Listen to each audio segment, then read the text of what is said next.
Hello guys, welcome back to my channel. In this video, we continue learning about how can you solve linear equation in fractional form. And you can see in this example, we have x in both fraction in left hand side. How can you work with this one? The same thing for solving this linear equation is you have to change from the fractional form become to common denominator about the fraction. Something like you will multiply 5 here by 2 and the other side another fraction you got 2 in denominator, so I will multiply by 5 for this fraction. Okay, so after the first step you can see now I already told you about this one in last video.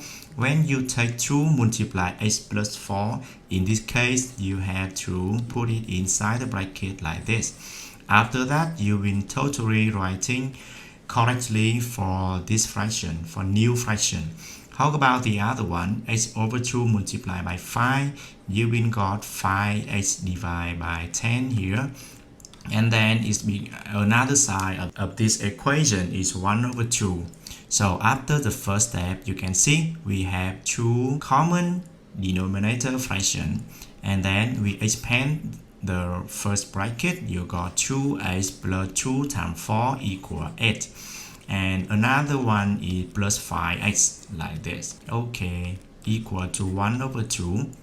Because this fraction you have same common denominator, so you can combine it become to one fraction like this. Okay, so how about simplify this expression? You got 2x plus 8 plus 5x. Okay, this is a little harder than the other one. You got 2x here and 5x here. And when you want to simplify this expression, you have to take action about this one. 2x plus 5x, you got 7x, and the constant number 8 plus 8, you can keep it unchanged.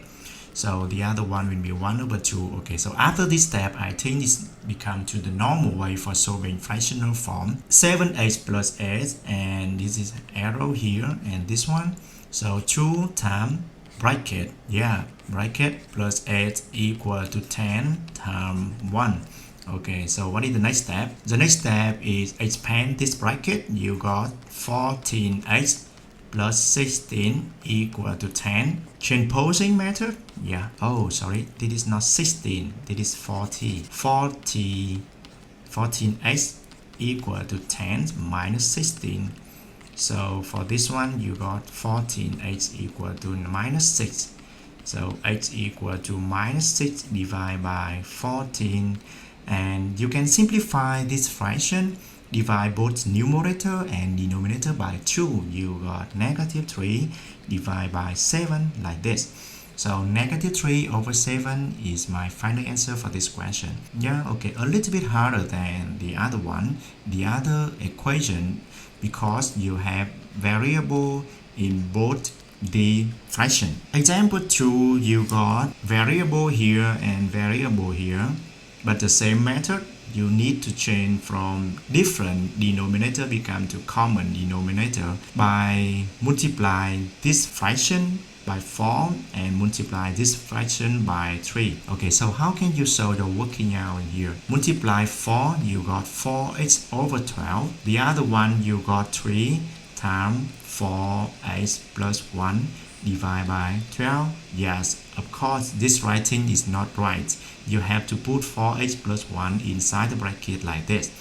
Now we have right writing. 1 over 5 here, and then I will combine this one become to the same fraction. You got 3 multiply 4x plus 1 is mean 12x plus 3, and the other thing is over 12 here, and this one is 1 over 5. And simplify this. Okay, you have 4x in here and you got 12x in here. They plus together, they add together, so you got 16x plus 3 divided by 12 for this one, and 1 over 5 like this. Arrow and arrow, you have 5 16x plus 3 equal to 12 times 1. Yes, this is not right writing. You have to put it inside the bracket like this. Okay, now move to another one. Expand this one. 5 times 16 is mean 80 x 5 times 3 you got 15, and the other side you got, sorry, that is 12, not 21. Your chain posing method will tell you about next action.